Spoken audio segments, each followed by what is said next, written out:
नमस्कार। धर्मशाला रे वर्तमान जीतू माने प्रणव बलवंत राय लोकप्रियता दिन को दिन आज्ञा बढ़ुची किंतु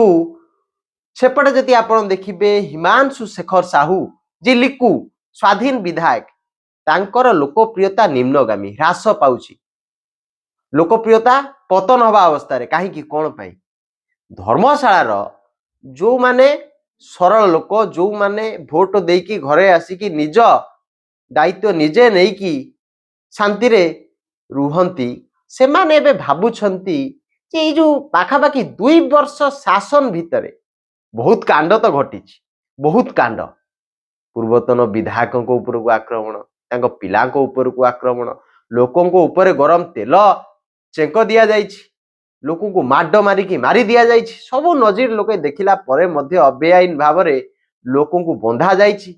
पुलिस सहित सलाह सुतरा करिकी किंतु ए भलिया बर्बर कांड हेई नथिला जो भली भाव में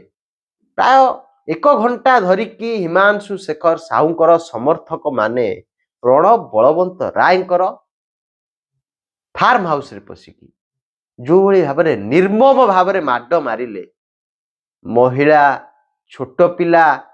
पुरुष बंधु क्या छाड़िलेनी समस्त को बाडेले एमाने गोड़ हाथ धरिकी कांदिकी कहते आज्ञा आमको मारनी किंतु एमाने तांको मारुथिले सेमाने मीडिया रे जेतेबेले आसी कहते मो सामने कांदिकी कहते मो आखिर लुह झड़ी जाउथला आउ एई दृश्य को देखिला परे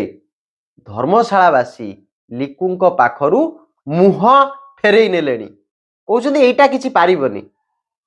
300-400 गुंडा पालिछि तांकु मासिकिया दरमा दउछि निशा खाइबा पई गदी तयारी करिछि सेमाने निशा खाउछन्ती आउ धर्मशाला रे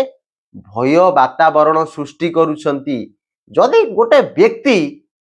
कि आज्ञा पोलोटा ऊपर ठिया की भिडियोटे करि दउछि जेठी चलीथिला कोन काहेकि बाली खोला जाउछि ता लोक माने हठात पहुंची की सिटी घेरी की ताकू नै की माड मारी की पुलिस रे देई दउछन्ती मिछ केस रे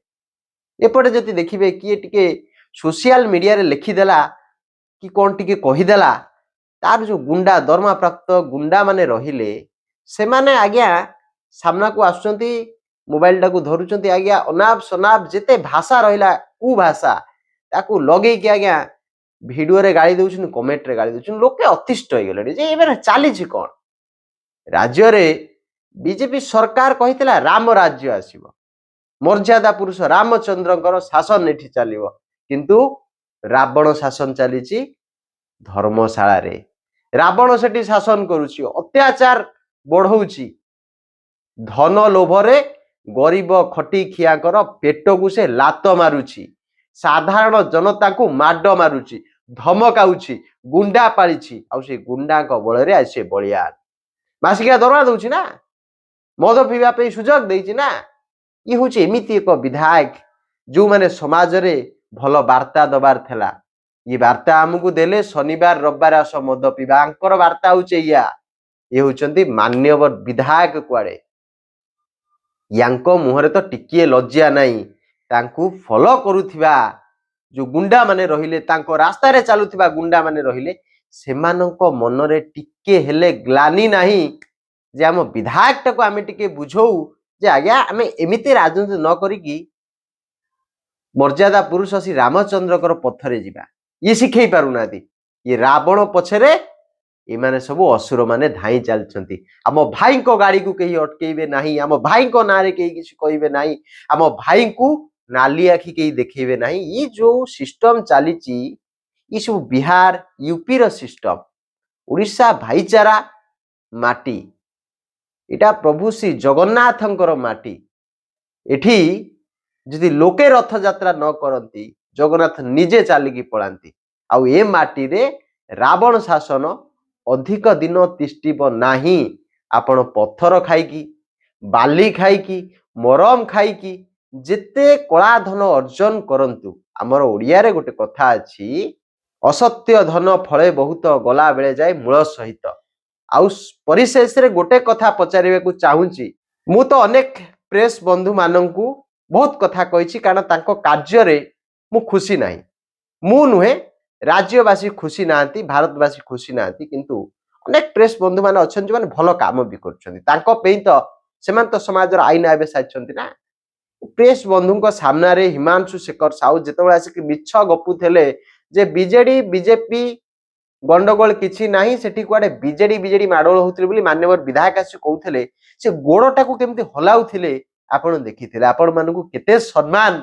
ଆପଣଙ୍କର ବିଧାୟକ ସମାଜର ଚତୁର୍ଥ ସ୍ତମ୍ଭକୁ ଦଉଥିଲେ, ସେଉଠୁ ଓଡ଼ିଶାବାସୀ ଦେଖିଲେ। ଆଜ୍ଞା ଆପଣଙ୍କର ଏଇ ଯୋଉ ବନ୍ଧୁ ମାନଙ୍କୁ ଆପଣ ଦେଖନ୍ତୁ, ଏମାନେ ହଉଛନ୍ତି ହିମାଂଶୁ ଶେଖର ସାହୁଙ୍କର ସମର୍ଥକ, ଆଉ ଏଇମାନେ ସେଠି ଲଙ୍କାକାଣ୍ଡ ଘଟାଇଥିଲେ। ତାଙ୍କରି ଭଳିଆ 300 ଲୋକ ଆଇଡେଣ୍ଟିଫାଏ ଚାଲିଛି। କିନ୍ତୁ ଏମାନେ ଆପଣଙ୍କ ସହିତ କଣ କରୁଛନ୍ତି? ଆଉ ଯଦି ଏମାନେ ସେଠିକି ଯାଇଥିଲେ,